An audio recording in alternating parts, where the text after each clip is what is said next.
Let's start with the syllabus, syllabus of class 2.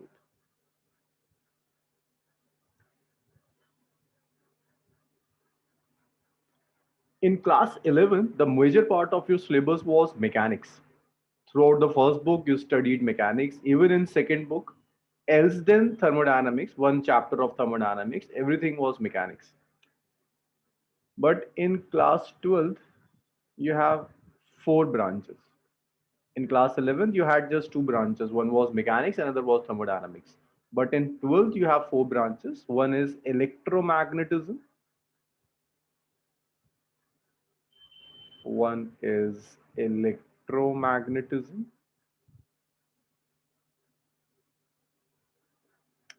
another is optics, next is modern physics. These are the branches that you will study. The next is modern physics. Then you have one more branch, and that is electronics. This is your entire class 12 syllabus. The maximum weightage is of electromagnetism. This constitutes around 34 marks of the entire syllabus. So in class 12 also you have two books. The first book is reserved for electromagnetism. This electromagnetism slightly matched with the syllabus of class 10th. In class 10th you have done electricity, right? There was electricity Yes, and sir. optics. Yeah. So it matched with the syllabus of class 10th. This optics was also there in class 10. So the weightage of optics is around 14 marks. Weightage is around 14 marks. Then modern physics, its weightage is variable, slightly around some 12 marks. And electronics have weightage around 6 to 8 marks. This is the entire weightage. This weightage of modern physics and electronics can change by one or two number, one or two digits. In your syllabus, this electromagnetism is further divided into 5 units. The first unit is electrostatics. This electrostatics basically constitutes first two chapters of the NCERT. Electrostatics.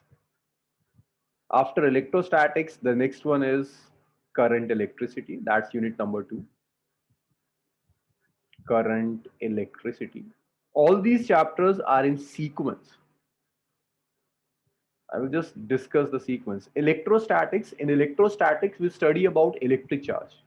So if you have an electric charge and that electric charge is at rest, so whatever the phenomena is related with that static charge, that those phenomena we will study in electrostatics. The study of charge at rest. Now, when you charge at rest, you will study all related phenomena in electrostatics. Next, what can happen? Your charge can move. When your charge starts moving, then you have current electricity. This deals with the charge in motion. After current electricity, the next is magnetics and magnetism.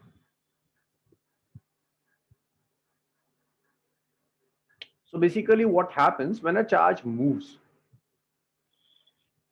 A moving charge constitutes current, and that current can generate magnetic field. So that is unit number 3, which is magnetics and magnetism. Then you have unit number 4, which is electromagnetic induction, EMI and AC.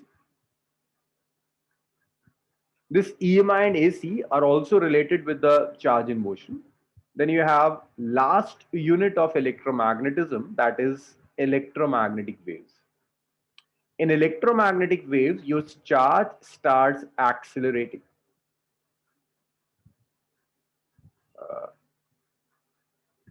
Electromagnetic waves.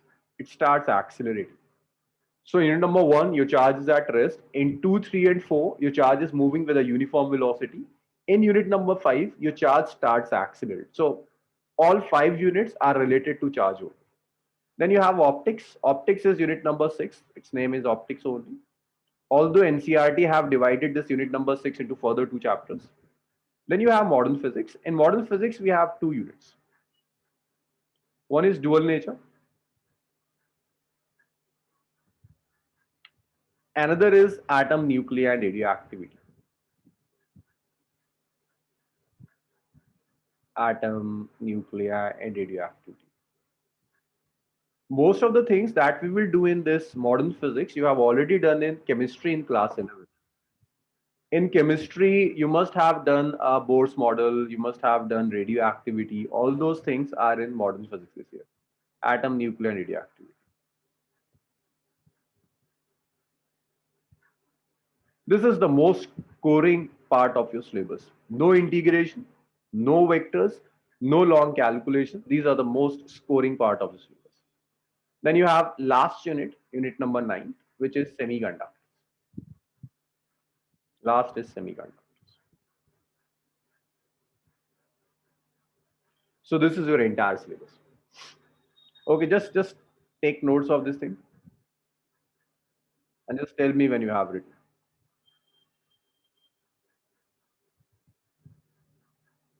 So Noor, we just have started the syllabus earlier. Also, Ahmed, this is the first slide.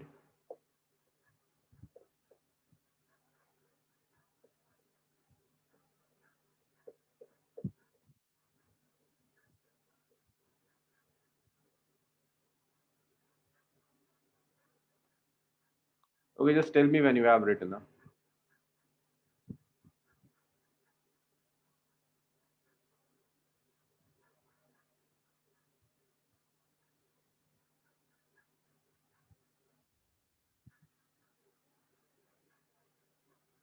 Okay. So can I change the slide? Mariam, Ahmed, Yes, sir.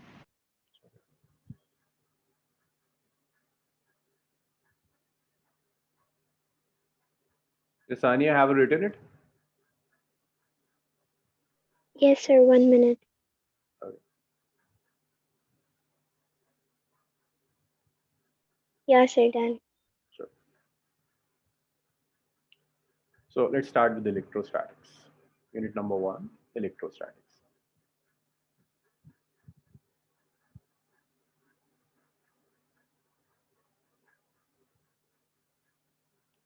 So electrostatics is basically the study of electric charge at rest. So if your electric charge is at rest, all phenomena you will study in electrostatics. This is study of electric charge at rest.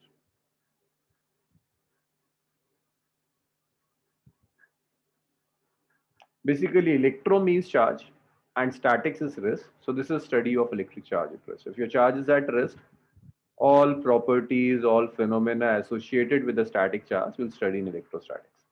NCRT have divided this, the weightage of electrostatics is 8 marks in your final exams. NCRT had divided this electrostatics into two parts. The one is electric charge and field. Electric charge and field. That's chapter number 1 of NCRT.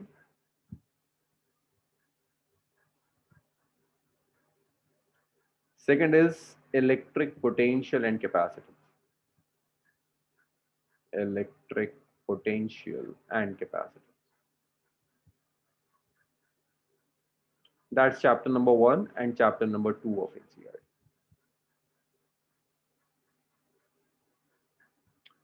Let's start with electric charge and field, chapter number 1.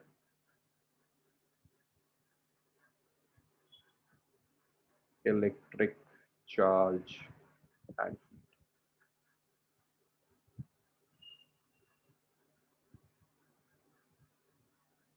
So this electric charge and field starts with the concept of electric charge. What is electric charge basically?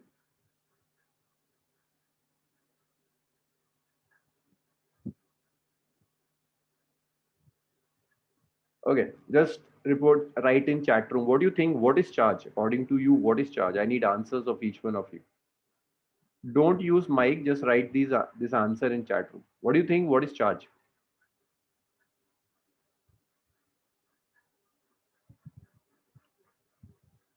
What is charge according to you?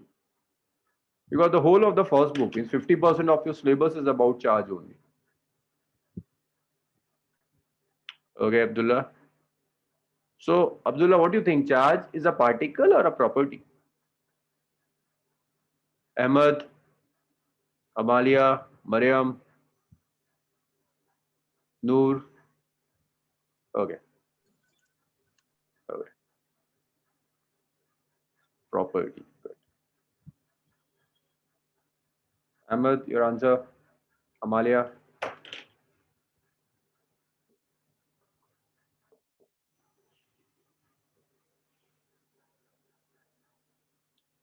So, yes, no. So particle have charge, huh? So I'm just asking what is charge basically. So Mariam and Abdullah are correct. Charge is basically a property. Charge is not a particle. Just like mass. Mass is not a particle. Mass is just a property of the matter. Just like mass, charge is the property of a matter. So charge is a very fundamental property which we'll call its intrinsic property. Electric charge is an intrinsic property of matter. Intrinsic property of matter, which give rise to electric force. So property of matter which give rise to phenomena like electric force, electric field, electrical energy, those phenomena are due to a property, and that property is known as electric charge. So charge is not a particle. A particle can have charge. A particle like proton can have a positive charge. A particle like electron can have a negative charge. If you rub two bodies, then one body can gain positive charge, another can gain negative charge. But in itself, charge is not a particle, it's not matter, it's just a property. Just like mass is a property. When I say intrinsic, intrinsic C means something which is most fundamental. You cannot define an intrinsic property. If I take the example of a language, in language, if we talk about words, you can break words into alphabets. You can break sentences into words, you can break words into alphabets, but you cannot further divide your alphabets. You can say that alphabets are very basic, you can call them intrinsic. Just like alphabets, there are certain properties. One is mass, another is charge, third one is spin. All these three properties are intrinsic properties. Intrinsic in the form that you can't explain it in terms of other properties. You cannot express it in terms of other properties. So electric charge is an intrinsic property of matter. It is measurable. Its SI unit is coulomb.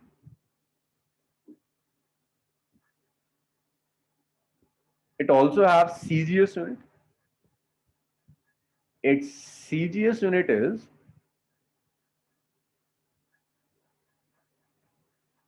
stat coulomb.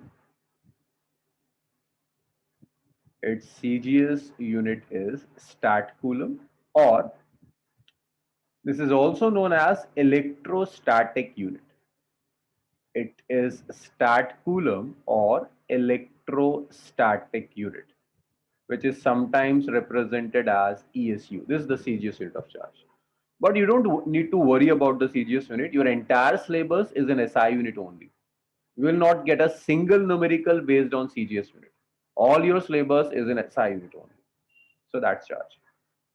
Okay, now tell me, what are the type of charges in nature? How many type of charges exist in nature? I need answer from each one of you. Positive and negative. Positive. Positive. So you have two types of charges. One is positive charge, another is negative charge. Okay. What were the type of masses? Because just like charge, you have another intrinsic property which is mass. How many types of masses are there? Only one.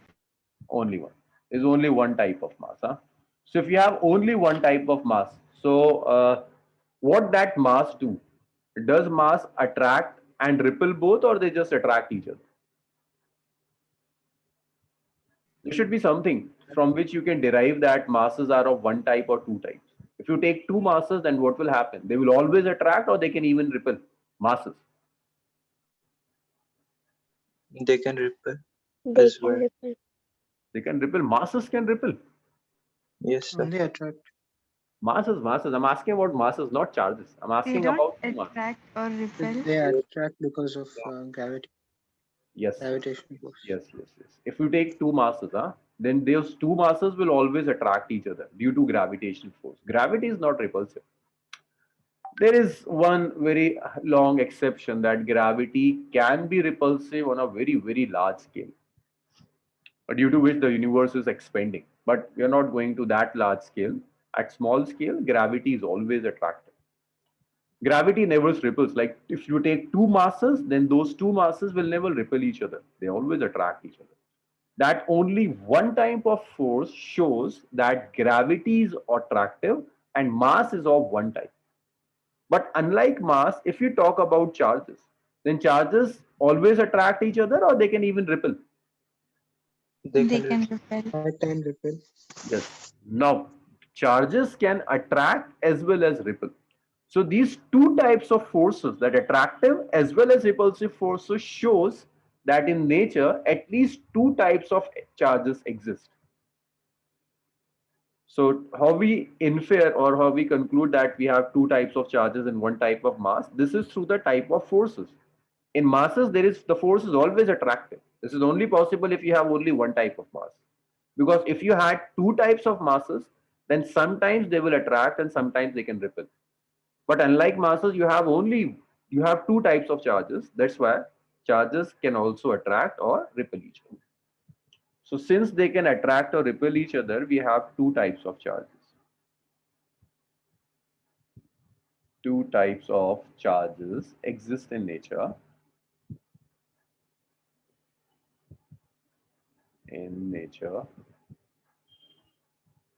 Known as positive and negative. As positive and negative. Okay, just think. What do you think? This positive and negative, the name positive and negative, have a logic or they are arbitrary? They were named by Franklin. There was a theorist, Franklin. Franklin named that charge on the proton is positive and on electron is negative. What do you think? Is there any logic behind this positive and negative or it's arbitrary? Logic is there. Logic is there. Anyone else? Ahmed? Yeah, I guess it's logical. It's logical. Yes, that is logical. Logical. Okay. Mariam? It's logical. It's arbitrary. It's arbitrary, absolutely arbitrary. He knows that there are two types of charges. You have to name them something. So he makes said the first one is positive and another one is negative. If he would have said that the charge on the electron is north, just like magnet have north and south poles, he would have said that the charge on the electron is north and the charge on the proton is south. Then he would be studying as north and the south charges. These names were completely arbitrary. Instead of negative, if Franklin have proposed that charge on the electron is positive, then our physics would be much easier, especially electricity would be much easier. If you can remember from your class 10th notes, when we write that the direction of current is opposite to the flow of negative charge. Do you remember? The direction of current, is opposite to that of the flow of your negative charge, because electron is negatively charged. But if Franklin have proposed that electron was positively charged, then current electricity would be much easier. At least the calculation of direction would be much easier.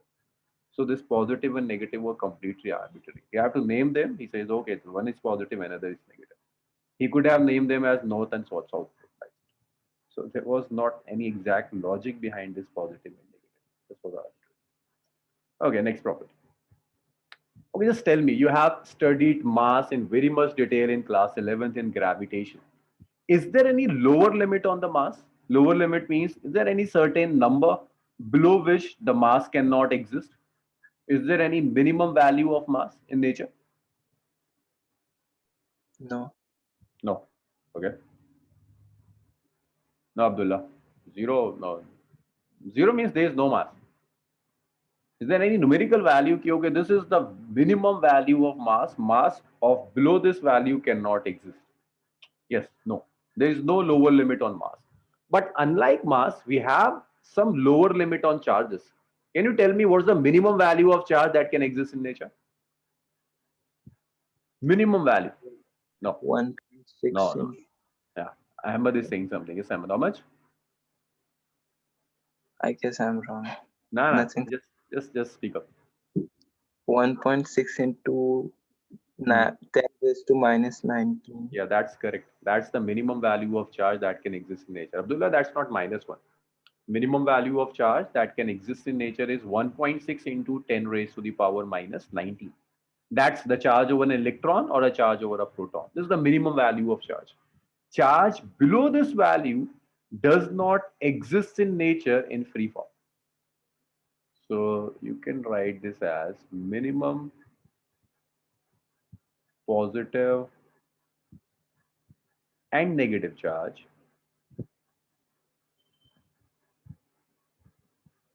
that can exist in nature,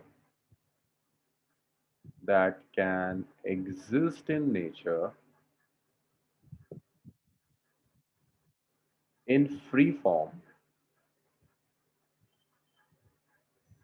is plus minus 1.6 into 10 raised to the power minus 19 coulomb. That is charge on a proton or an electron. Charge on a proton and an electron. This is the minimum value of charge that can exist in nature in free form. The charge below this value cannot exist in free form. Clear, Abdullah? So 1 and -1 is not the answer. Huh? This one is the answer. And one more thing, this plus minus 1.6 into 10 raised per minus 19 is usually written as plus minus E. Throughout NCRT, whenever you have small e, charge is small e means a factor of 1.6 into 10 raised to the power minus 19. Okay, just tell me one more thing. So now you agree that we have two types of charges. One is positive, another is negative. They can attract or they can even repel each other. Tell me one more thing. Most of the objects in nature that you observe are charged or they are neutral.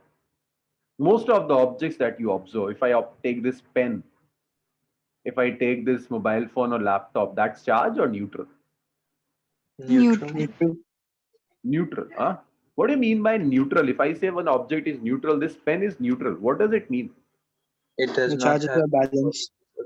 negative charge. Balance. Balance, right? Neutral means balance. Balance in what? Balance between positive and negative. Negative charge. Negative. As a balance means it have equal amount of positive as well as negative charge. So if you have an object which is neutral, that means that object have equal amount of positive and equal amount of negative charge. So most of the objects in nature are neutral. Most of objects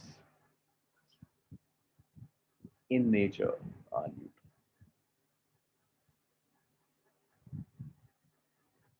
So neutral means they have equal amount of positive and negative charge. That is, they have equal amount of positive and negative charge. Equal amount of positive and negative charge. Okay, just tell me one more thing. Due to mass, gravitational force arises, and due to charge, electric force arises. This is what happens, huh? If bodies have mass, then they have gravitational force. If bodies have charges, then they have electric force. If we take any general objects, like if we talk about planets, planets try to attract each other due to gravitational force. If you take case of moon and a planet, then moon and planet try to attract each other due to gravitational force. If we take the case of the stars, stars tries to attract each other due to gravitational force. That's one thing. So you observe gravitational force everywhere. Like if I drop this pen, it's falling downwards due to gravitational force between this pen and earth. Why not electric force? Why don't we observe electric force so common? Gravitational force is very common. Whenever you have two objects, you will observe, yes, they are exerting some gravitational force over each other. But So why because not? It No, takes but place at the atomic level. no, not exactly. Are you getting my question? Gravitational force is very common, but not electric force. You don't observe electric force everywhere. Why is it so? Most of the things are neutral. Yeah, Mariam is correct. Although the strength of electric force is very, very high as compared to gravitational force. Electric forces are almost 10 raised to the power 32 times stronger than gravity. Electric force is very, very strong than gravity. But the issue is, for gravitational force, you need mass. Mass always exists. But if you need electric force, for electric force, you need charge. Bodies, most of the objects are neutral. They have equal amount of positive and negative charge. They don't have net charge. Net charge is zero. In the absence of net charge, there is no electric force. If you talk about two planets, both have masses. Due to masses, they are attracting each other. That's gravitational force. But usually, just a second. But those two planets don't have any net charge. They don't have equal net positive or net negative charge. If you talk about one planet, that planet have equal amount of positive and negative charge. Net charge over that planet is zero. So in the absence of net charge, there is no electric force. So electric force are not very common. That's just due to the fact that electric charges cancel out each other. That's most of the objects in the nature are neutral. Now, if you want to study electrostatics, if you want to study electricity, you need charge. But most of the objects are neutral. If you talk about an atom, okay, do you know what is atom and the structure of atom? Yes, Yes, sir. sir. Okay, I'm just showing you something. I need this structure in most of my calculations. Just a second.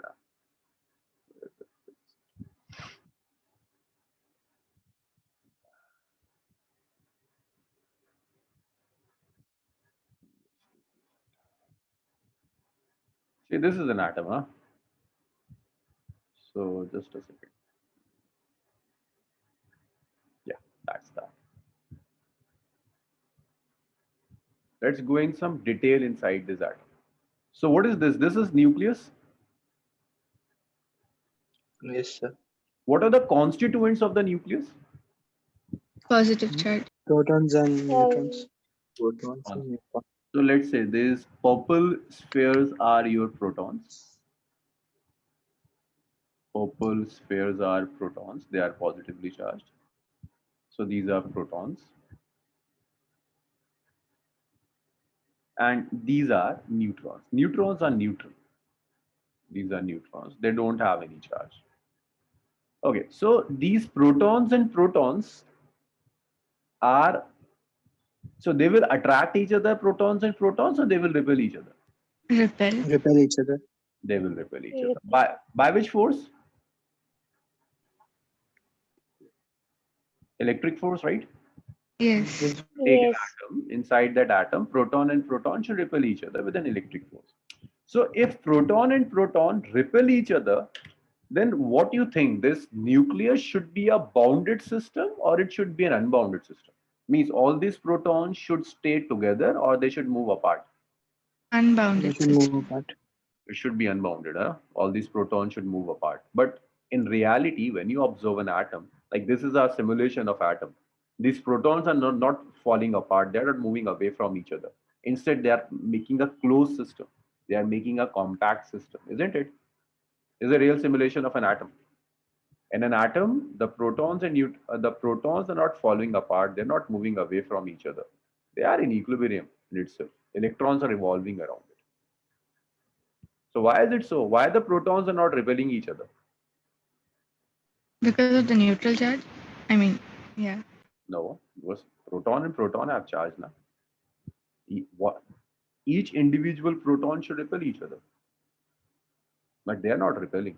They don't seem to repel each other. They are making a very compact system. Can anyone Because answer? of the force between protons and electrons. Electrostatic. Protons and electrons. No, that force will even attract protons away from the nucleus, right? This is electron negatively charged. One single small. What, Mohammed? What, Ahmed? Just repeat your answer. Small. Sorry, which one? The charge is very small. They are not actually affecting them. No, the charges are So quite the high. They can affect. neutrons are binding them together. Neutrons are binding them together, right? Abdullah, any other answer?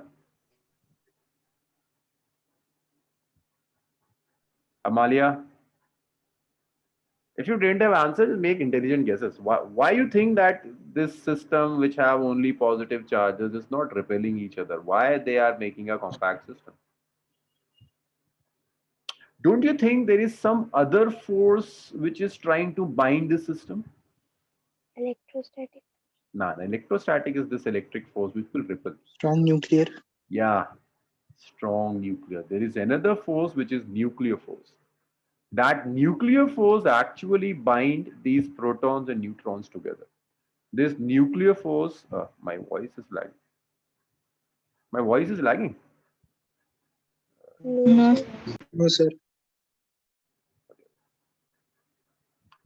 Yes. So, yes, what I'm saying, that protons and protons should repel each other. Yes, they will repel each other. They will try to move apart, but along with electric force, this is the electric force which will repel proton and proton.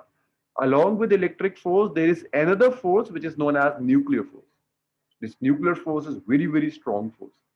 This force will bind neutrons and protons together. Due to this nuclear forces, protons and protons will attract each other. Neutron and proton will attract each other. Nuclear force does not depend upon charge. It does not care whether the particle is positively charged or it's neutral. It acts. It acts anyhow. So I'm repeating again, proton and proton will try to repel each other. But due to nuclear forces, they will attract each other. So this is electric force. This is electric force. And this is nuclear force. And nuclear forces are very, very stronger than electric force. The nuclear force is almost 100 times stronger than electric force. So you got my point. Why the protons are not moving away from each other? Yes, sir. Yes, sir. Sure. That's due to strong nuclear force. The strong nuclear force binds electrons, neutrons, and protons. Now, another thing. So then why can't they attract, like, why can't they combine the electrons? Yeah, that's how I'm coming. So these, Ahmed, you want to say that this proton nuclear force can combine electron? Are you asking this? Yes, sir. The reason is nuclear force is a very short range force. It's a very short range force. It acts only within the nucleus. It cannot act outside the nucleus. You have any idea about the size of atom and nucleus, relative size of atom and nucleus? It's like if you take a football field, if that football field is the atom and you place a ball at the center of the field, that ball is the nucleus. That is the relative size of the atom and the nucleus. So within that nucleus, you have neutrons and protons, and nuclear force is acting only within the nucleus only. It does not act outside the nucleus. And why nuclear force does not act on electrons, why electron don't have nuclear force, that's a long discussion. Nuclear force, electrons does not generate nuclear force. Electron does not have those properties which can generate nuclear force. So there's two answers. The one is nuclear force can act only within the nucleus, a very short range force. Another is electron cannot generate force like nuclear force. It lacks some properties due to which it cannot generate nuclear force. So that's one thing. The protons are bounded by very strong nuclear forces. Then another question. See, these in this simulation, these electrons are revolving around the nucleus. Huh? Why aren't they moving away? Why are these electrons not moving away from the center? Why are they moving outside? Why are they revolving around the nucleus only? They are attracted by the protons. Yes. These electrons are actually attracted by the protons. Amalia, will you answer which force is attracting electrons and protons?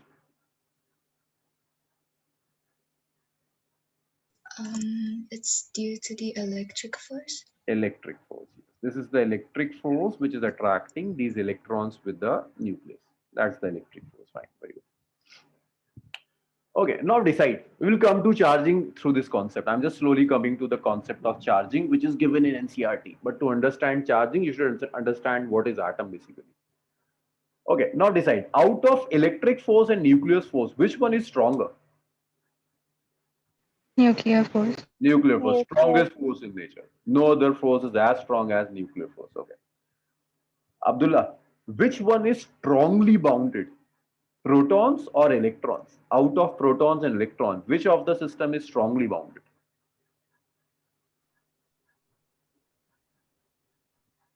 Abdullah, I can't hear you. Or you can use your chat room. Out of proton and electron, which one is strongly bounded? Yeah, protons, right. Protons are strongly bounded because they are bounded by nuclear forces. Electrons are comparatively weakly bounded. I should not say that electrons are weakly bounded, but if I compare electrons and protons, then electrons are weakly bounded. So I'm writing it here. Electrons are comparatively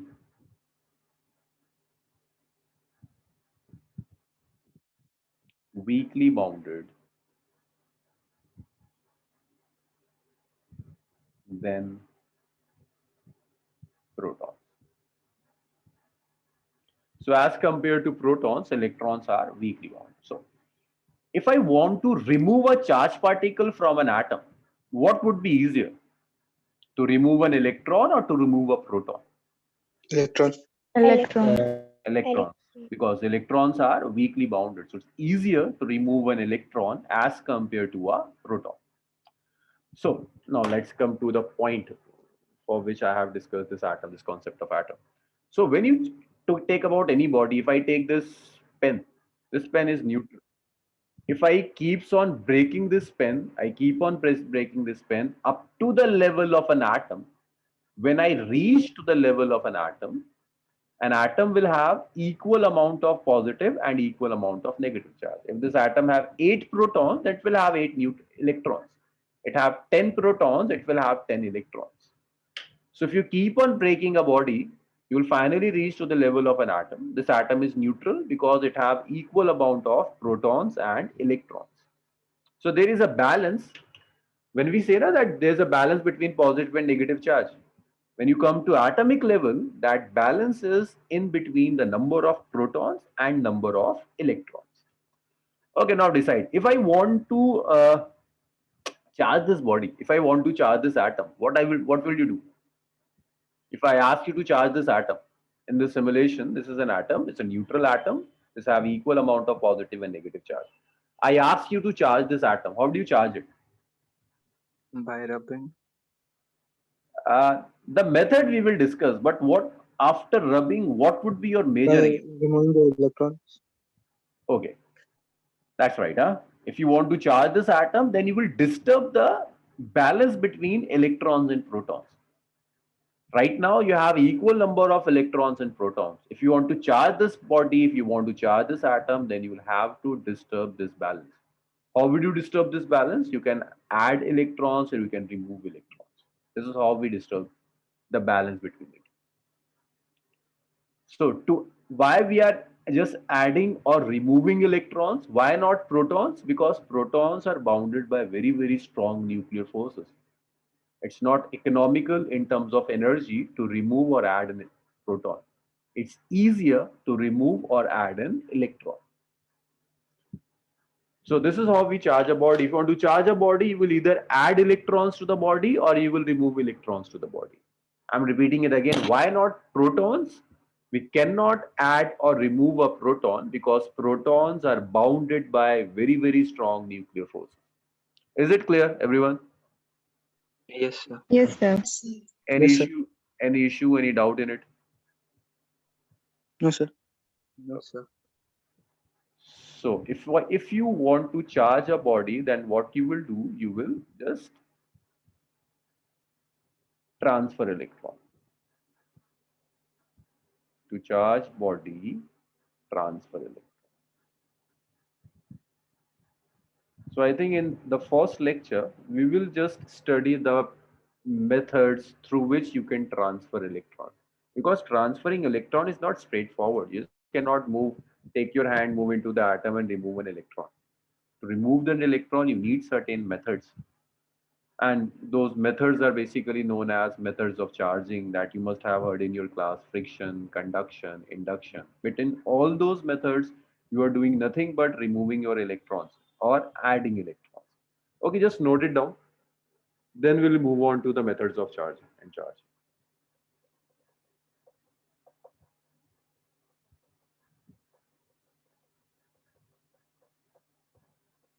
Okay, just tell me when you have noted it. Draw this diagram, draw nucleus, draw atom, write these terms: electric force, nuclear force, which one is stronger? Because a very common question in CBSE exams, that why you cannot remove a proton, but you can remove an electron. The simple answer is proton are bounded by strong nuclear forces. It's not energy economical in terms of energy to remove or add a proton, but it's easier to remove or add a electron.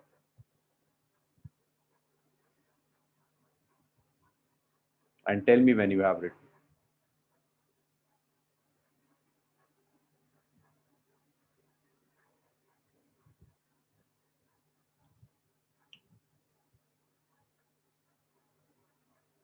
So okay. Written, everyone? Done, sir. Okay. No, sir. Okay, Abdullah.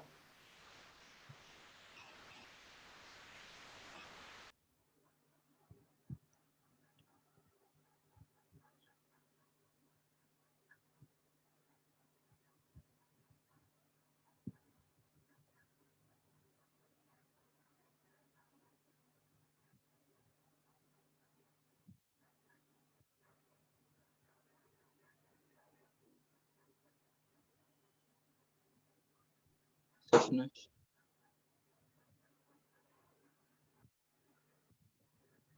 Abdullah, just tell me when you have written. Huh? Done, sir.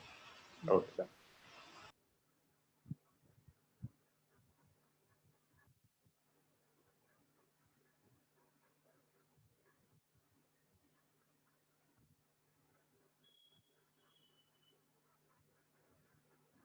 Okay.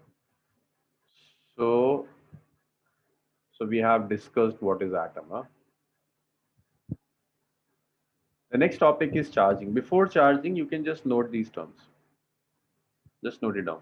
Then we'll start what is charging and methods of charging.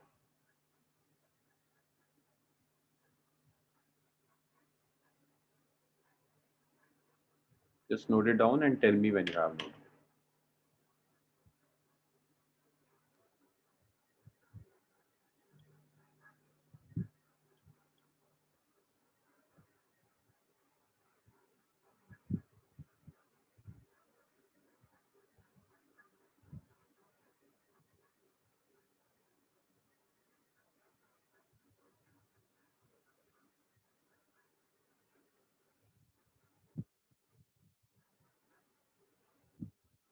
Okay.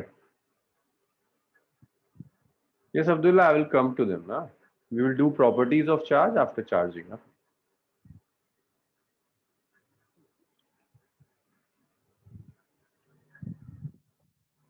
So everyone have written the first slide?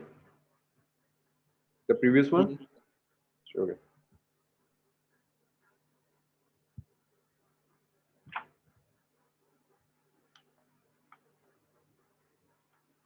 Just tell me once you have written. We'll start charging.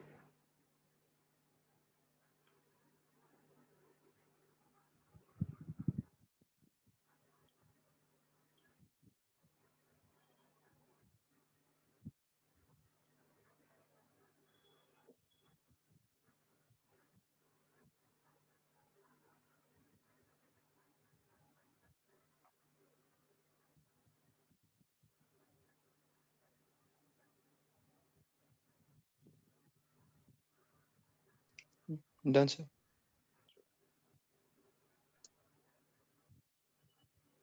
The next topic is charging. Everyone have written the previous slides? Yes, sir. Yes, sir. The next is charging. So to charge a body, you will either add electrons or you will remove electrons. So in charging, a body can be charged. a body can be charged by transfer or redistribution of electrons.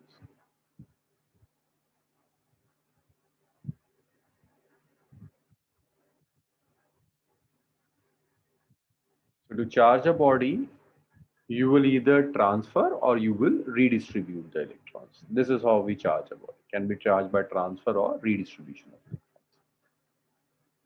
So let's consider this simple atom.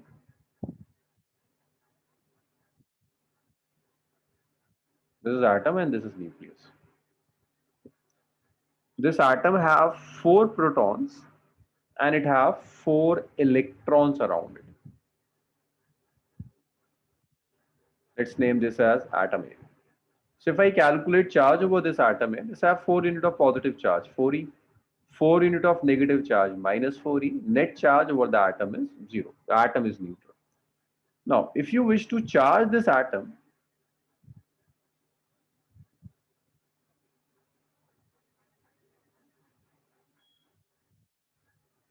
if you want to charge this atom, that what you will do is, I can either add electrons or I can remove electrons.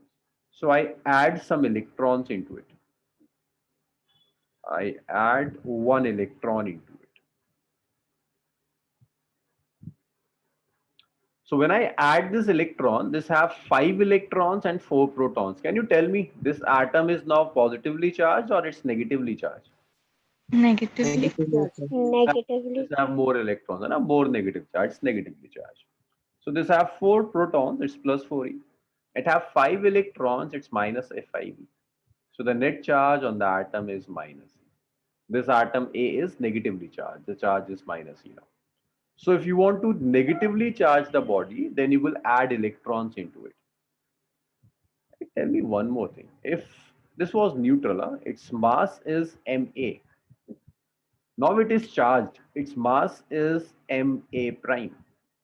What do you think? Is there any change in mass or mass remains same? It will increase. Okay, Please, sir. increase. What about the rest?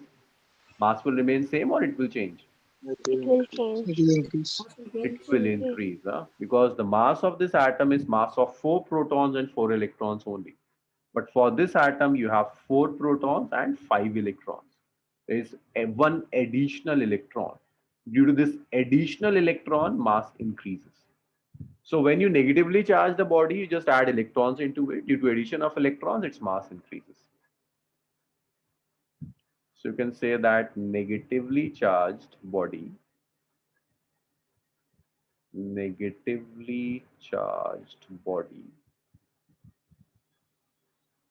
gain electrons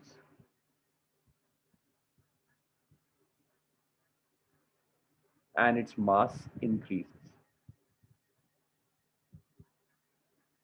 So mass of a negatively charged body increases. Now let's say instead of adding electrons, I am removing some electrons from it. So this is the atom.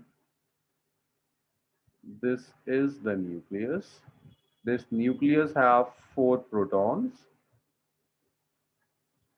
Earlier it had 4 electrons, but I remove 1 electron from it. Now the charge over this atom is now Qa double prime. It's 4 unit of positive charge and 3 unit of negative charge. The charge over the body is plus. So when you remove electrons from a body, it becomes positively charged, and it's very clear that its mass would have decreased. There is decrease in the number of electrons, so its mass decreases. So you can say that a positively charged body lose electrons and its mass decreases. Positively charged body lose electrons and its mass decreases.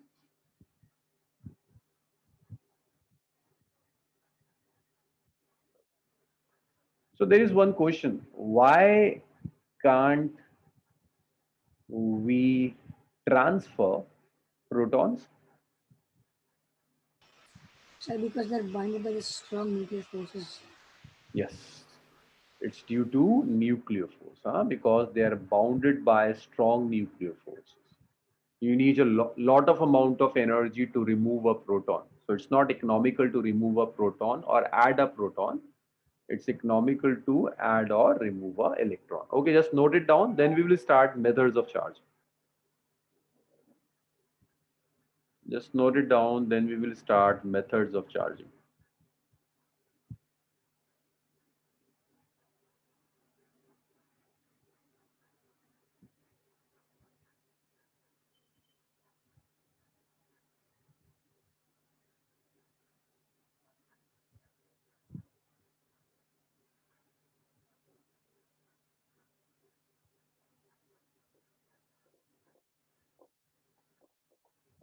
Just tell me when you have written. Huh?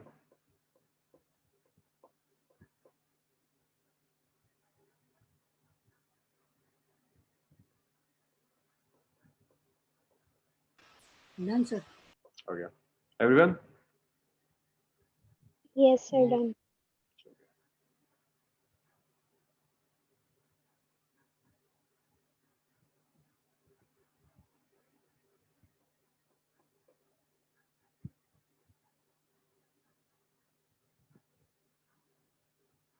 Sure. Next is methods of charging.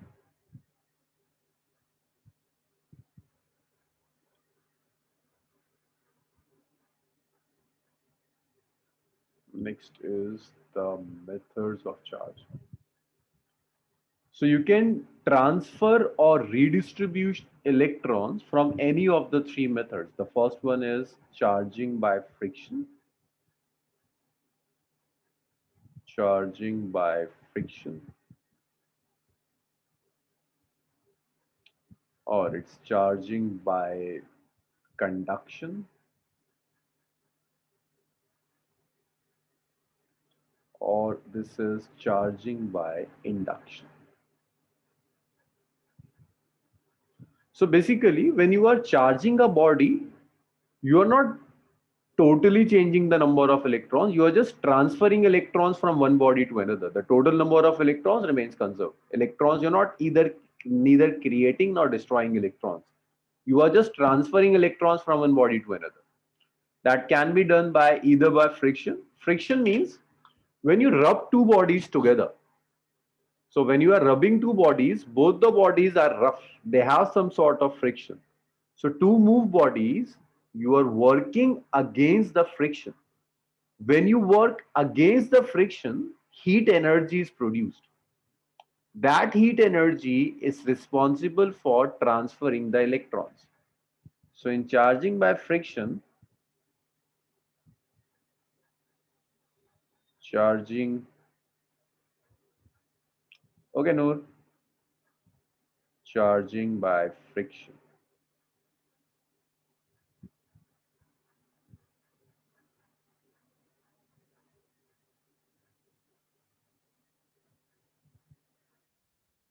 So in charging by friction, when you rub two bodies together, then electrons transfer from one body to another. When electrons transfer from one body to another, then the body which lose electrons becomes positively charged and the body which gain electrons becomes negatively charged. When two bodies are rubbed together,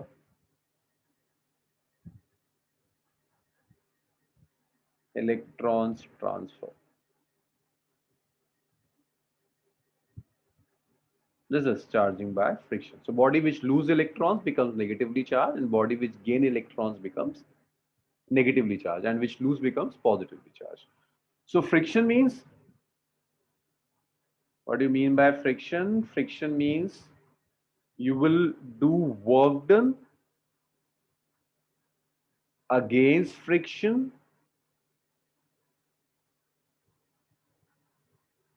while rubbing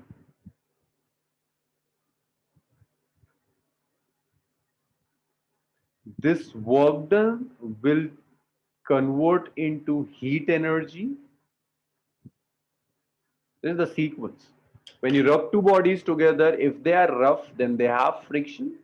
Due to friction, against that friction, you are doing some work. If you are rubbing your hand, then you are doing some work against the friction. That work done gets converted into heat energy, and this heat energy basically add or remove electrons. This heat energy transfer electrons.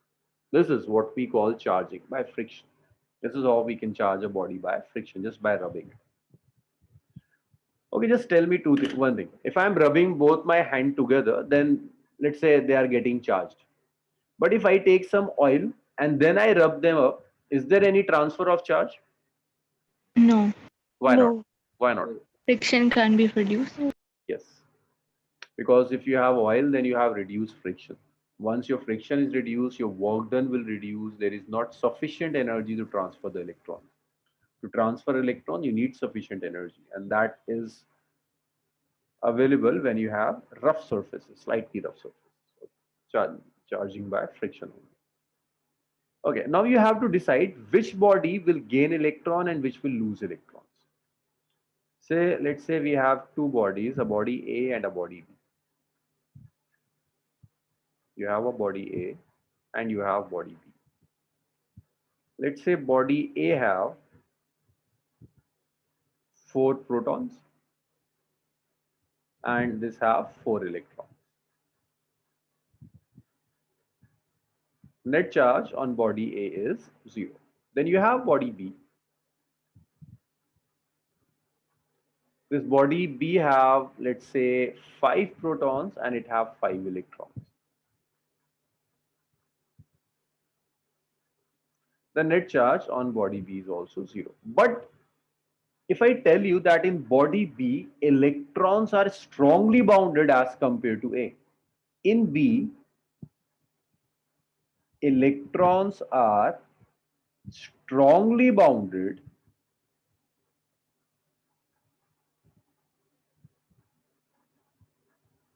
as compared to A.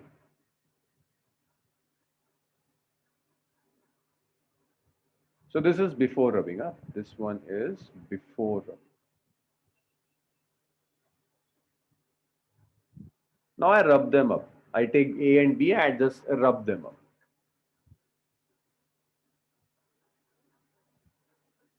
Now, if I rub them up, this is A and this is B. If I rub A and B, this is A, this is B. This is after rubbing.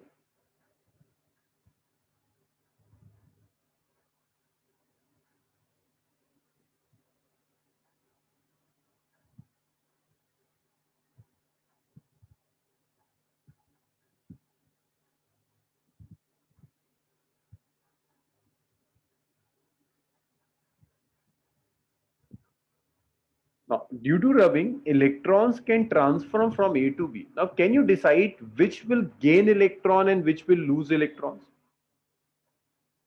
A You know will this. gain and B. B will gain electron. B will gain B will gain. Why B will gain? Why not more it lose? Bonds protons. in electron bonds in B are stronger than A. Bonds in B are stronger than A. Huh? So in B, electrons are strongly bounded. So it's tough to remove electrons from B as compared to A. I'm talking about electrons in both A and B. In both A and B, electrons are bounded by electric force. But in B, electrons are strongly bounded as compared to A. So it's natural, it's easier to remove electrons from A than B. Since in B, electrons are strongly bounded. So I'm writing here this term here also. It's easier to remove electrons from A than B. And why is it so? Why is it easier to remove electrons from A than B? It's because in B, electrons are strongly bounded, and A, they are comparatively weakly bounded. Now, if I rub A and B, then what will happen? Electrons will transfer from A to B or B to A. What will happen if I rub them up? A to B. If I rub them up, that what will happen? Electrons will transfer from A to B or B to A. A to Ahmed is saying A to A B. to B. Sania is B. A to B. A to Abdullah is A to B. Okay. Amalia, what do you think? Electrons will transfer from A to B or B to A? A to B. A to B. Why A to B? It's due to majority. Majority is going from A to B or any other reason? Why electrons will transfer from A to B? Logic, Amalia.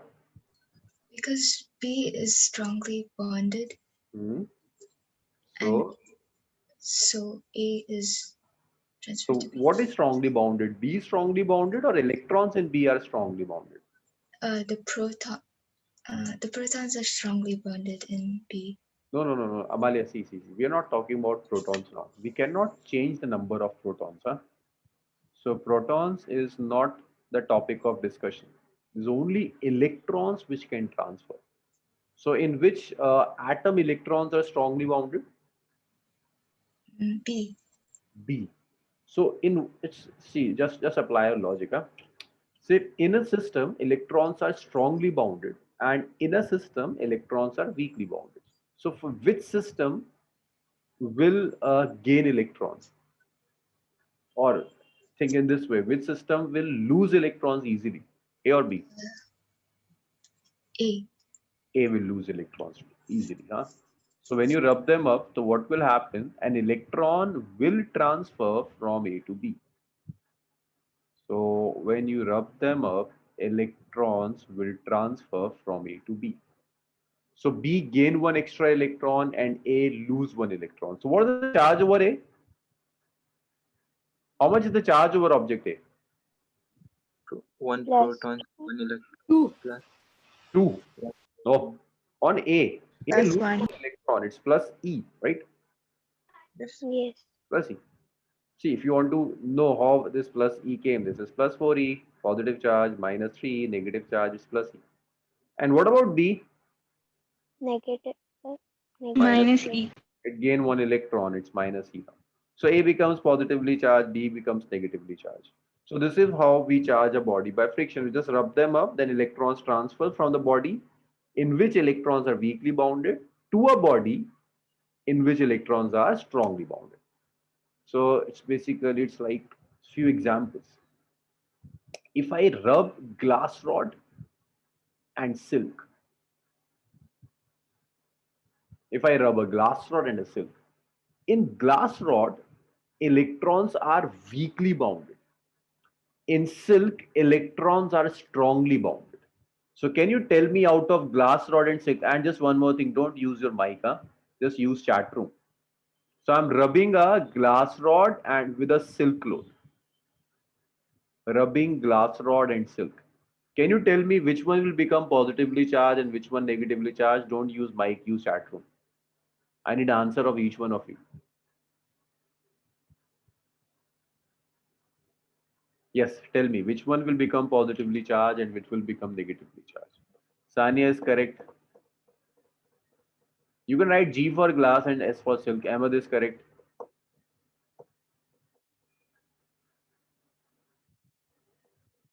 Mariam is correct.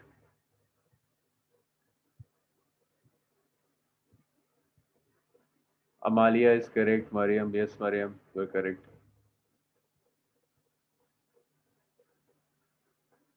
Yes, Abdullah is correct. Everyone have written. Muhammad Sani. Everyone have answered. Yes, glass rod will become positively charged and silk cloth will become negatively charged. There is one more example. So if I rub wool and plastic and a plastic rod. See, in electrons, in wool, electrons are weakly bounded. In plastic rod, electrons are strongly bounded. So wool will become positively charged and plastic will become negative. Negative. So for these type of questions, you should know in which system electrons are strongly bounded and in which system electrons are weakly bounded. That can be decided using a series. There is an electrophilic series So elements which are coming earlier in the series become positively charged, and elements coming later in the series are negatively charged. But you don't need to worry about that series. You won't get questions on the series. So I'm not writing the entire series. There are 20, 25 elements. No need to memorize anything. Just remember these two examples. And again, these are very rare cases that you can get these two questions like this one. They are memory based questions. Usually in CBSE, you don't get memory based questions. You take logical questions. So there is very little chances of getting these two questions from there. But you should know that how a body can be get positively charged and how it gets negatively charged. Is there any transfer of mass after charging Yes, sir. from which to which? From A to B. So, Yes, there is a transfer of mass from body A to body B. Okay, I'm showing an animation. Just try to just note it down. Then I will show the animation and try to get the explanation of that animation. Why the things are happening like this.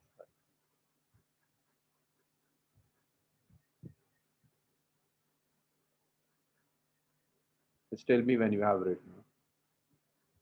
Abdullah 10:30.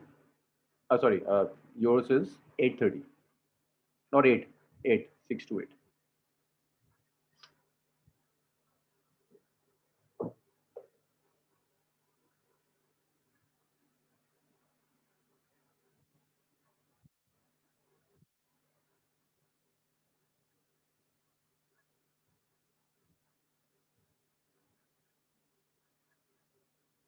Just tell me when you have written, then we'll start the next method.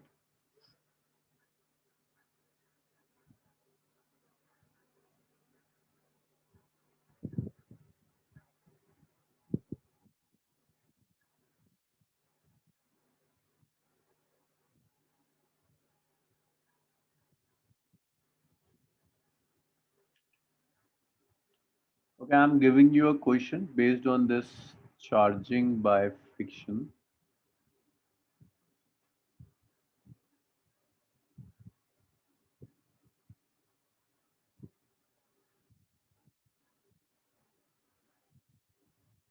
Written? Abdullah?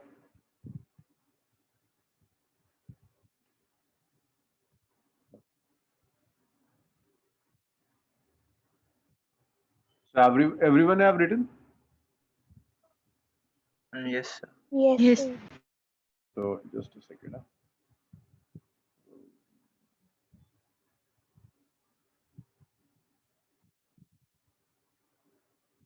Yes, now you'll solve one question. First numerical. So is it visible, this question? Yes, sir. Yes,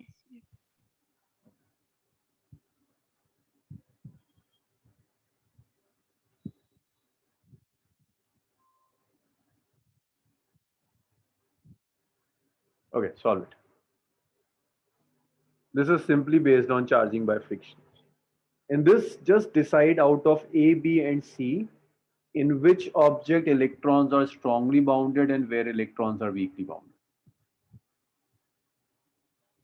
Yes, Abdullah, you should note this question. Huh? Just write this question and try to solve it. You have 2 minutes.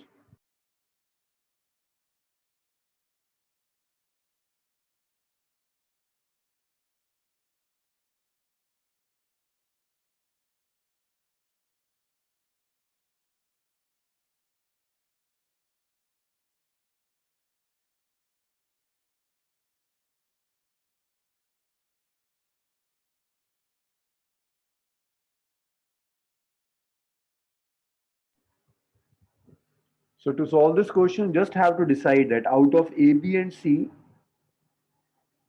in which object electrons are strongly bounded and where electrons are weakly bounded. Then you can easily decide where this, which one would be the correct option out of the four.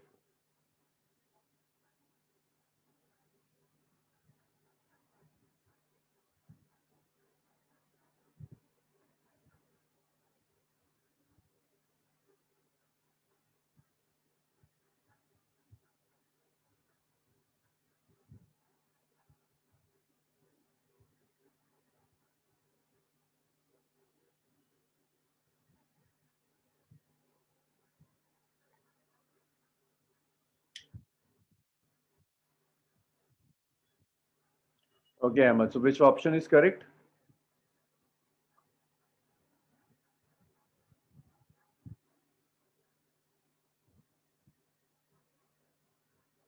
Okay.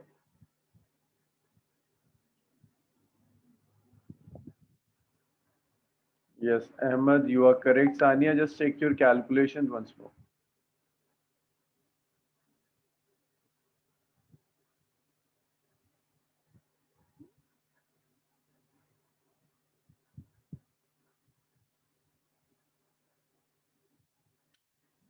Ahmed is correct. Abdullah is correct. What about the rest?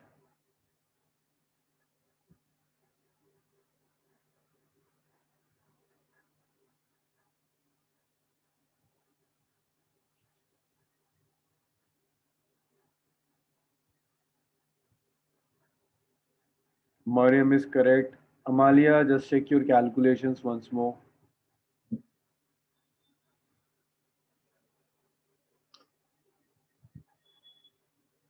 See, if I do this calculation, if an object made of substance A is rubbed with an object made of substance B, then A becomes positively charged and B becomes negatively charged.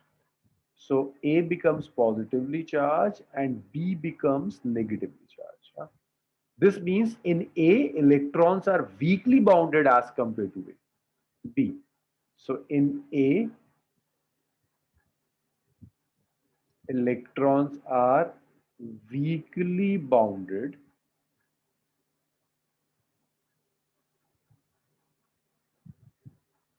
than B. Electrons are weakly bounded then. Now, if an object made of A is rubbed with object made of C, then A becomes negatively charged. A is negatively charged. That means C is positively charged, which means C electrons are weakly bounded than A. So in C, electrons are weakly bounded than A. So in A, electrons are weakly bounded than B, and C is weakly bounded than A. Now is rubbing B and C. Now we are rubbing B and C. So when we rub B and C, now when we rub B and C, then what happens? Out of B and C, in which substance electrons are weakly bounded? B or C? C. In C, because see there, see here. In A, electrons are weakly bounded than B. In C, electrons are weakly bounded than A. That means in B, sorry, in C, electrons are weakly bounded than B. In C, electrons are weakly bounded and B, electrons are strongly bounded. So, Amalia, which one will gain and which one will lose electron out of B and C? Yes, Amalia. B electrons are strongly bounded, in C electrons are weakly bounded. So, which one will gain and which one will lose? C will lose and C will lose. B So, it will will have gain. positive charge and this will have negative charge. So, B becomes negatively charged and C becomes positively charged. So, the correct option is C. So, clear for everyone? Yes, sir. No. So that was about friction. These are the type of questions that one can get in charging by friction. So just note it down. Then we will move on to next, charging by conduction.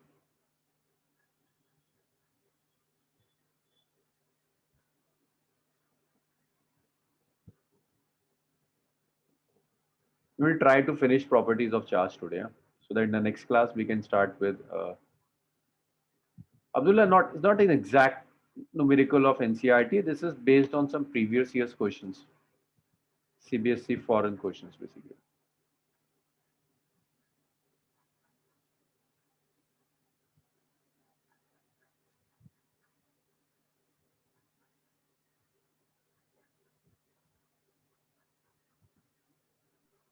So finish. Okay, finish.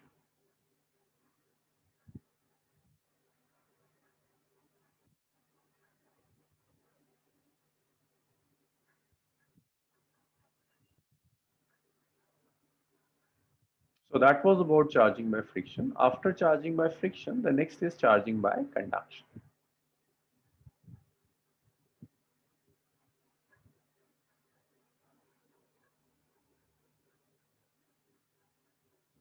It's charging by conduction. Yes, Abdullah, there is slightly difference between CBSE paper of India and CBSE paper of the rest of the world.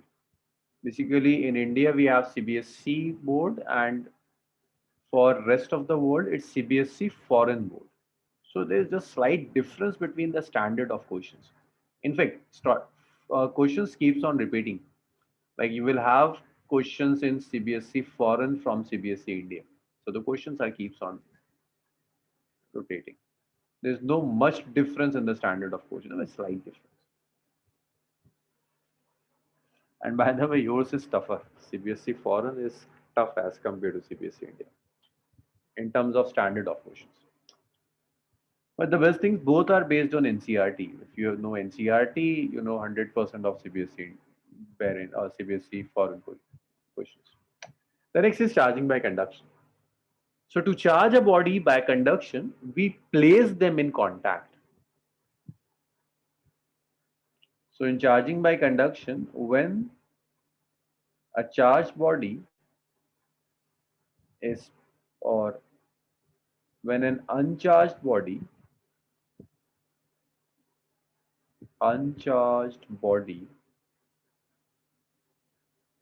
is placed in contact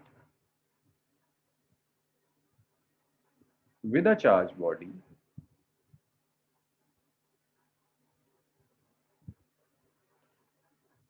so you take an uncharged body, you place that uncharged body in contact with a charged body, it gets charged due to transfer of electrons.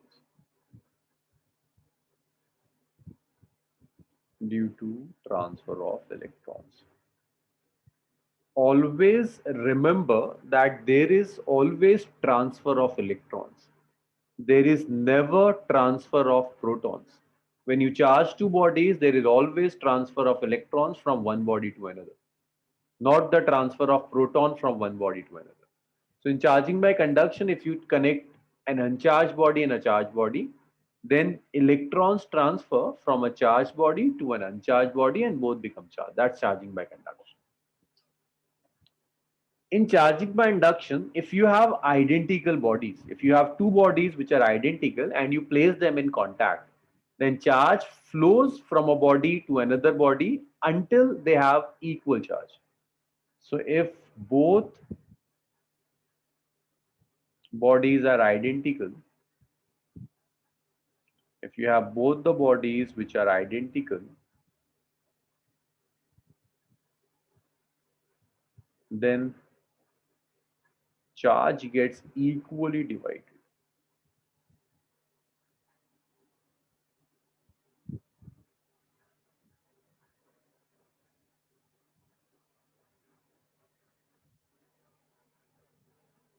So if you take two bodies and both are identical, then charge gets equally divided. This is charging by conduction.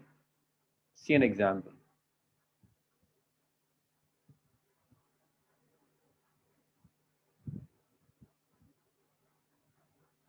So you have two spheres, both are identical. One carries a charge of plus 4e. This is charge on the first sphere. The another sphere is neutral. It does not have another charge. This is, let's say, sphere A and this is sphere B. You connected these two spheres, you place them in contact. When you place them in contact, then charge transfer from body A to body B. When you remove them,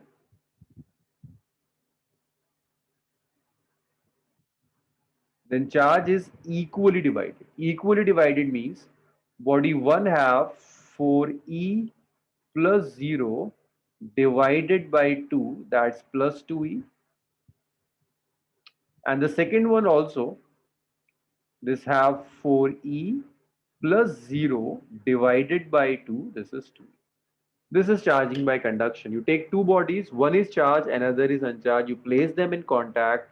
Charge will flow from one body to another until it gets equally divided. But this equal division is for identical bodies only. If bodies are not identical, then charge will not get equally divided. For non-identical bodies, we will deal with non-identical bodies in second chapter, potential and capacitance. We cannot deal with non-identical bodies unless we have studied potential and capacitance. So for non-identical bodies, we will discuss in second chapter. In first chapter, you will get only identical bodies for charging by conduction. Tell me one more thing. Let's say I take two spheres. This is sphere 1. This is sphere 2. This have a charge of plus 4e, and this is not neutral. This have a charge of, let's say, minus 8e. This is A and this is B. This is Q1. This is Q2. Now I place them in contact. When I place them in contact, then charge flow from A to B. When I place them in contact, then charge will flow from one body to another. Now, can you tell me the charge over A and B after contact, after they are placed in contact, after division? -2. -2. Any other answer? So -2. That's -2. Huh? So what happened is you take net charge plus 4e, you take minus 8e, you divide it by 2, it becomes -2e. Similarly here, it's plus 4e minus 8e divided by 2, it's -2. So this is how a charge divides in charging by conduction. When you place them in contact, then charge gets equally divided. So the best thing is take total charge and divide it by 2. Is it clear, Mariam? Yes, yes. sir. Sania? Yeah. Yes, sir. Okay. Just note it down. Then we'll do one numerical, one NCRT based numerical on charging by conduction.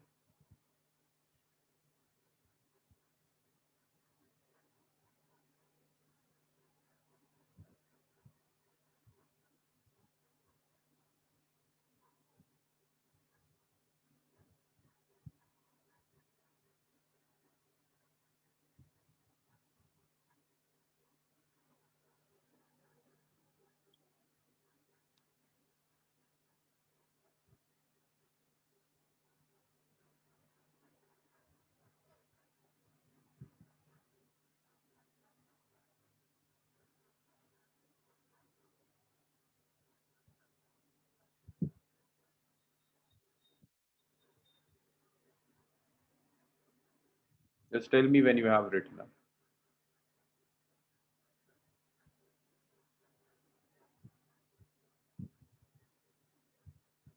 So done. Okay. Amalia, written? Yes, sir.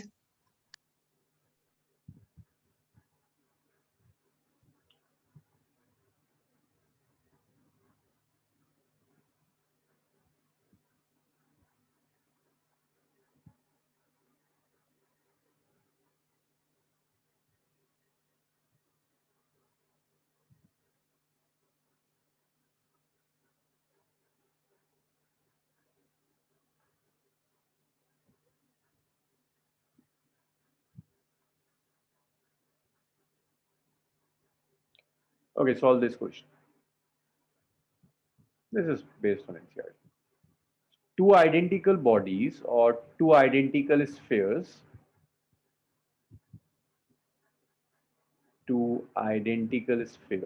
A and B, have charges plus 4e and minus 2e. a third identical and uncharged sphere C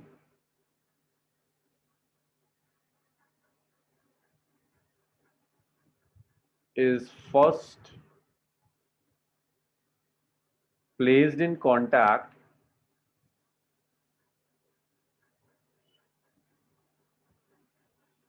with A, then with B, and finally removed.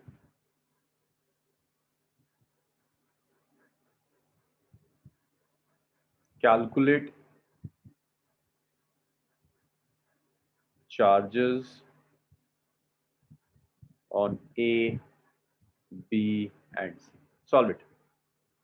So initially A have 4E charge, B have minus 2E charge. You place them in contact with a C one by one.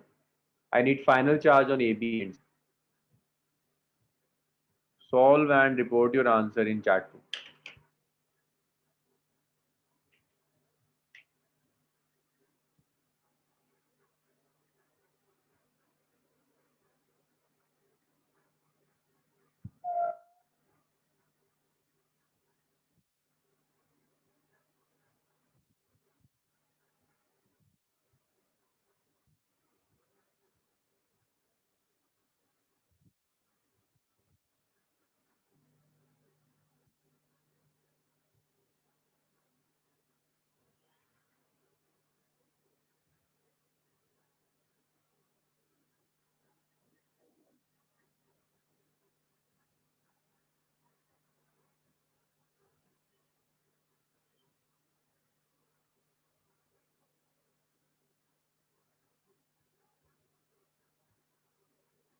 Answers.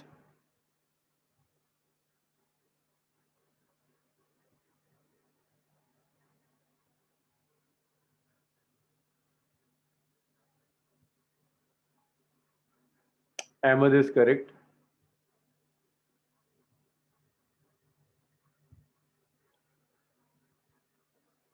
Abdullah is correct. Yes, Mariam. What about B and C? No, Sania. Check your calculations once more.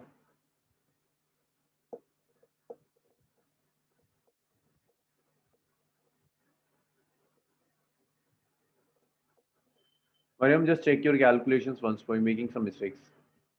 Amalia.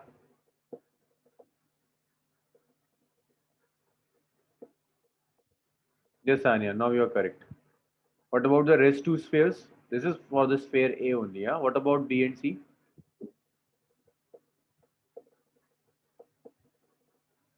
Amalia, what are the charges on A, B, and C?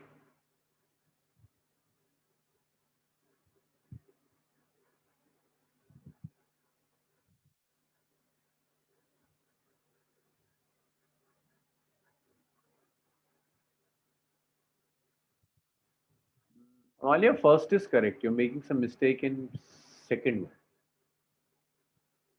Second and third. See, this is sphere A. This have a charge of plus 4e. This is sphere C. This have a charge of 0. No, no, no, Sania. See, when you connect A and C, this is A and this is C. Then on A, charge is QA will be plus 4e plus 0 divided by 2. This will become plus 2e. Similarly, on C, charge will become plus 4e plus 0 divided by 2, which is plus 2e. So this is charge on A, which is plus 2e. And this is charge on C, which is plus 2e. Now, you place this C in contact with B. Now, take this B, which have a charge of minus 2e, and you take this C, which now have a charge of plus 2e, and you place both of them in contact. You place both of them in contact. So you place B as well as C in contact. So when you, yes, 0. So the charge on B is now, earlier it was minus 2e, on C it's plus 2e, divided by 2, that's 0. Similarly, the charge on C is minus 2e plus 2e divided by 2, this is again 0. Now the charges on B and C is again 0. On A, it's 2e. So the final charges are on A, you have a charge of plus 2e. On B, you have 0 charge. On C, you have 0 charge. Yes, is it clear? Everyone? Yes. Yes. Yes, sir. So you just note it down. Then we'll move on to last topic, charging by induction. Sir, can you say how to approach to the question? Like we cannot draw all these figures in exam, right? You can always draw, Ahmed. There's no issue. Like it will consume more time. You have enough time in boards exam, just 3-hour exam. You have enough time. You have almost 3 to 4 minutes for each question. Enough time to solve. You're not giving entrance exam of NEET and JEE where you have very less time. In boards, you have time. In fact, in boards, you have stepwise marking. Just stepwise marking. So you should write all steps. Don't skip steps if you're writing your board exams. You have step marking.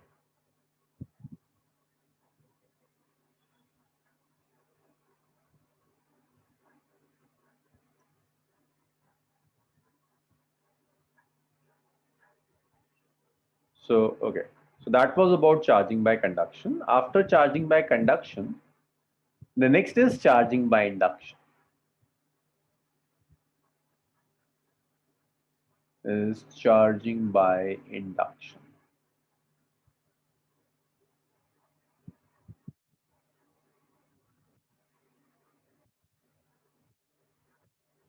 See, in charging by induction, there is no permanent transfer of electrons. Charging by induction. In charging by induction, there is no permanent transfer of electrons. There's just temporary transfer of electrons. Basically, what happens in induction is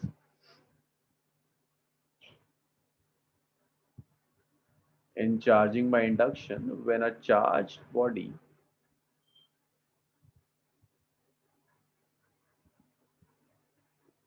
is placed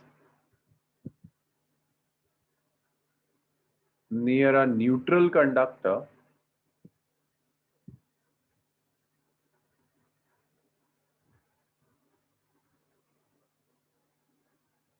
it induces charges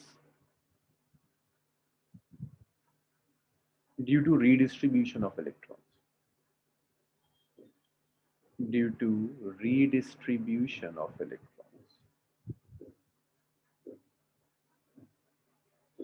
See, what do you mean by redistribution of electrons? So if I take a conductor, let's say this is a conductor, I take this conductor. This conductor will have protons as well as free electrons. This will have positive and negative charge. If I'm saying that this conductor is neutral, that means it will have equal amount of positive and negative charge. This will have exactly equal amount of positive and negative charge. Amalia, out of this positive and negative, which one is movable? Out of this positive and negative charge, which can move? Positive or negative? From negative to positive. Which can move out of this positive and negative? Which charge can move? Negative can move, right? Because negative charge is over an electron. Electrons can move, but positive charge will remain stationary. So this positive charge is static.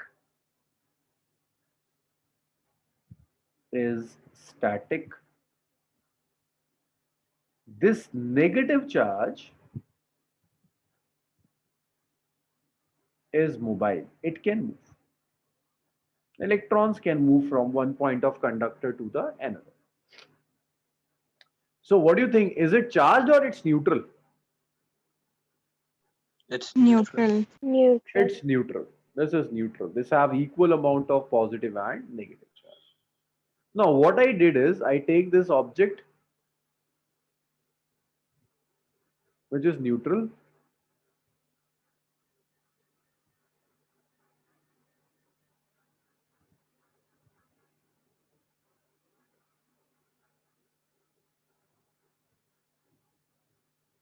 This is neutral object. And I placed a rod near it. What I did is I placed a rod near it.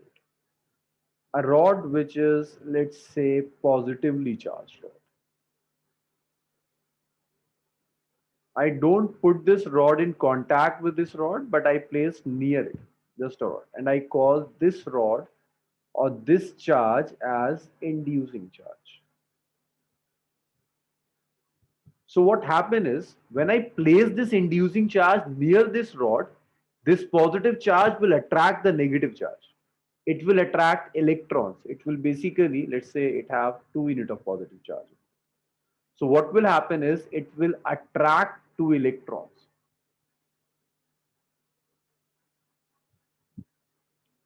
So from this extreme corner, 2 electrons will shift to the left hand side. When electrons shift to the left hand side, then there is vacancy of 2 electrons. I'm repeating again. This inducing charge will attract 2 electrons from here to here. So electrons will shift to the left hand side. This will have some negative charge and this will have a net positive charge. So in the next step, you can show it like this is positively charged. And this rod have some net negative charge to the left hand side, some net positive charge to the right hand side, and rest of the charge is neutral. The rest of the thing is neutral. So I'm not showing neutral thing here. So this is inducing charge and we call this as induced charge.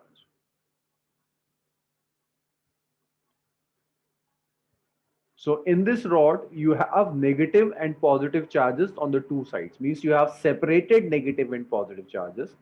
This is what we call charging by induction, that we have induced negative as well as positive charges. So I'm repeating again, here it's neutral. There is no redistribution of charge. When you bring this inducing charge closer to this rod, what happens is this positively charged rod attract electrons of this rod. It have 2 units of positive charge, so attract 2 electrons towards itself. So these electrons from here, it shifts to the left hand side here. And in this extreme right, you have vacancy of 2 electrons, so left with positive charge. In between this whole region, this is neutral. So I'm not writing the neutral region here. So neutral is I have not written here. So one end becomes negatively charged, another end becomes positively charged. We call this as induced charge. This negative and positive are induced charges. So there's one more thing, that inducing charge is exactly equal to induced charge. Inducing charge is equal to induced charge. This is charging by induction. Is it clear, everyone? Yes, sir. Tell me one more thing. Is it temporary or permanent? These induced charges are temporary or permanent? They are temporary. They are temporary. They are here until you have this inducing charge here. If I remove this inducing charge, then negative and positive will again redistribute and will come here. So this is temporary. This is temporary. Also known as temporary electrification. This is temporary electrification. So this is how we can charge a body by induction. Just bring a charged body near this conductor, then charge will redistribute. One end will become negatively charged, another end will become positively charged. But this is temporary, it's temporary electrification. Okay, just note it down.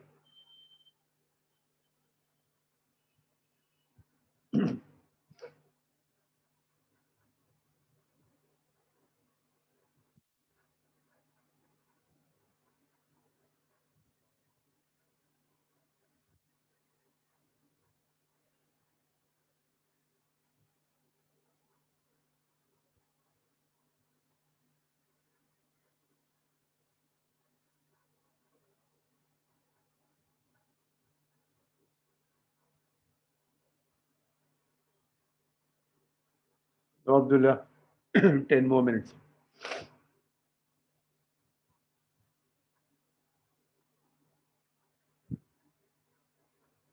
Just tell me once you have written. Huh?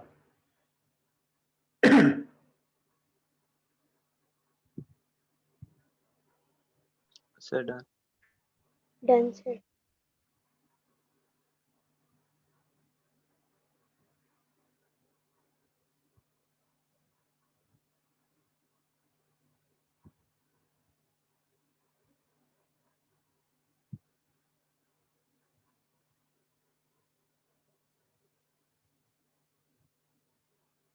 And by the way, this is a conductor. Huh? This is a conductor.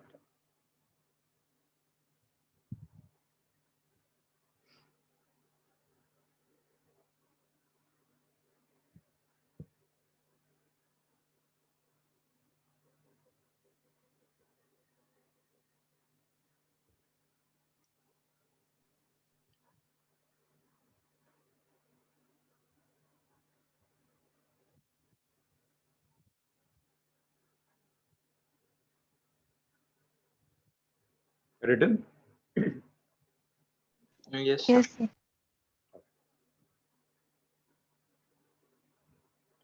There are few questions on this induction. The first question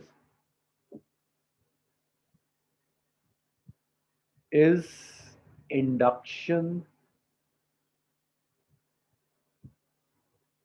possible in non-conducting materials? Yes or no? What do you think? Is the induction No. is possible in non-conducting material? No. These are extreme conceptual questions. The answer is yes. Even you have induction in air, you have induction in glass. This we will study in second chapter. But induction is possible in non-conducting material. Those are sometimes known as dielectric.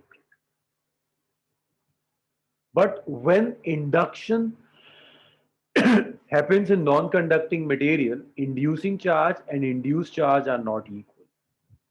Induced charge is not equal to inducing charge. Remember this question.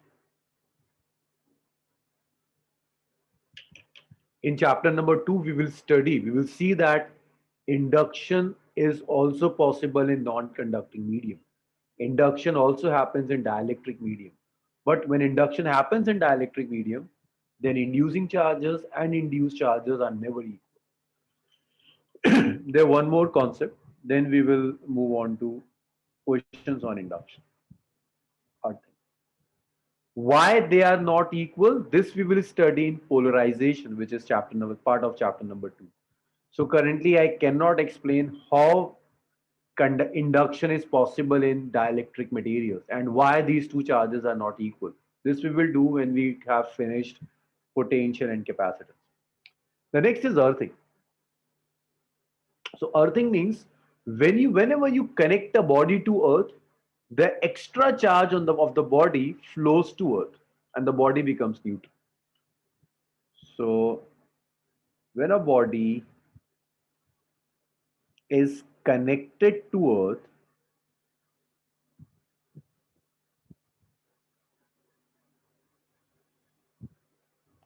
I'm writing a statement that I can't explain at this stage, and that is potential is zero. This is the exact definition of earthing. Earthing means potential is zero.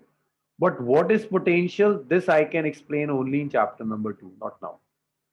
But I will not use earthing in the context of potential. I will rather use earthing in the context of charge. When a body is connected to earth, its potential is zero and its charge is zero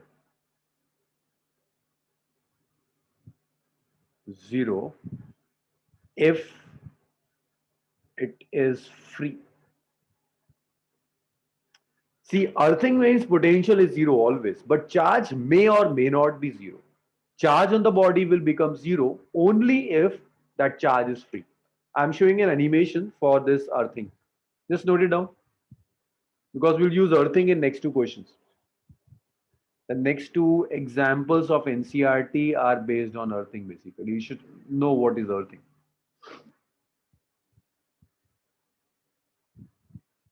Okay, just note it down and tell me when you have written.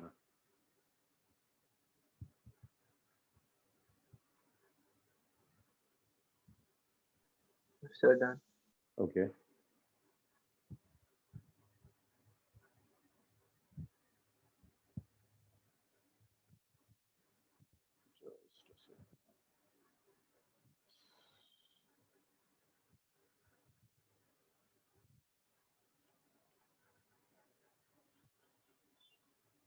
So just to understand earthing, this is a small animation. Is it visible? Yes, sir. Yes, sir. This is basically for, see, this is the body. Just look at this hand and tell me whether this hand is charged or neutral. Charged. Charge. Why is it? Why is it charged? More Because electrons. More electrons than More protons. electrons. Than protons. And this is this pipe. This pipe is connected to Earth. So what he is doing is he is just this is pipe which is further connected to Earth. This pipe is this is earthing. You can say that this is earthing. This is a pipe which is further connected to the Earth. So yes. So when you touch this pipe, what happens is these extra electrons goes to Earth. This is earthing. If the body is negatively charged, then extra electrons will goes to Earth. And this symbol, this and this is the symbol of earthing. This is how we show Earth. This is a symbol of Earth.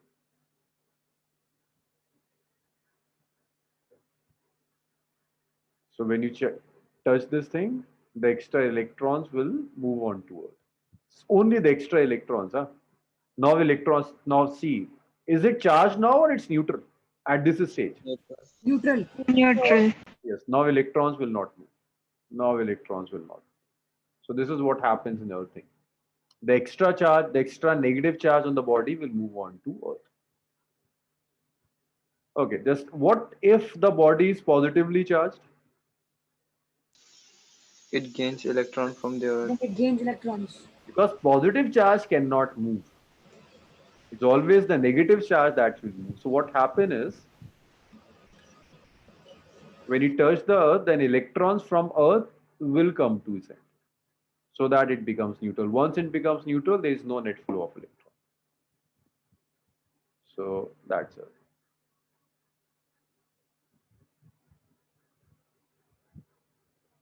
Yes, is it clear? What is earthing? Yes, sir. Yes. Yes. Yes, sir. So when you connect a negatively charged body to Earth, then electrons will flow to Earth. But if you connect a positively charged body to Earth, then electrons will flow from Earth to the body. When negatively charged body is connected to Earth,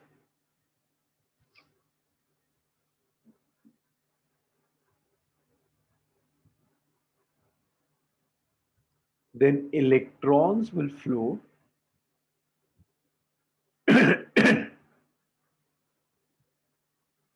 from body to Earth.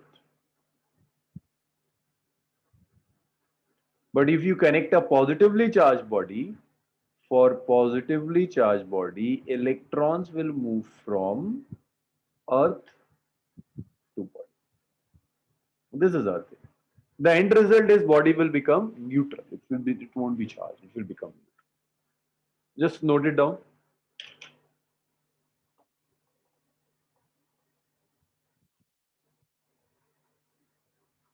Only the extra charge will flow to Earth.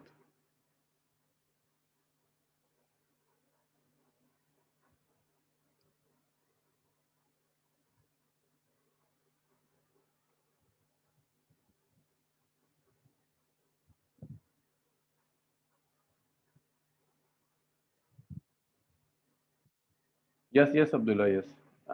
That's the last topic of today's class. You can.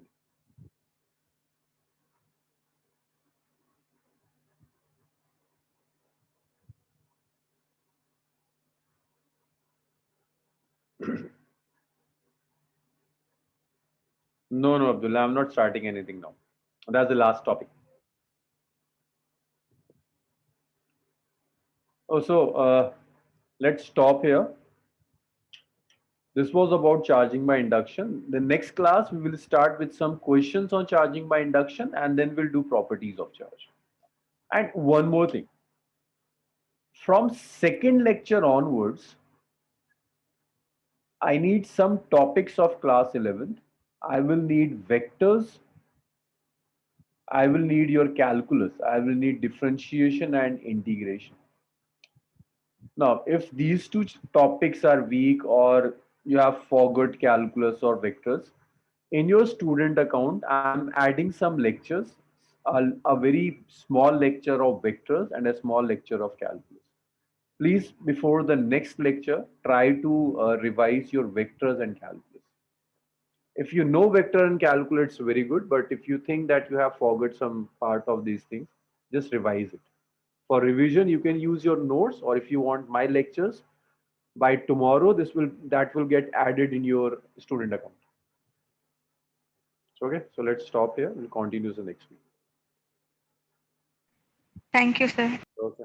Okay. Thank you, Thank sir. you, sir. Allah Hafiz, sir. Okay.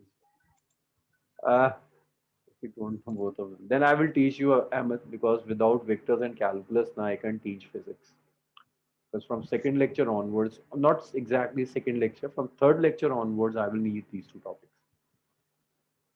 If everyone want to revise now, then we can do that after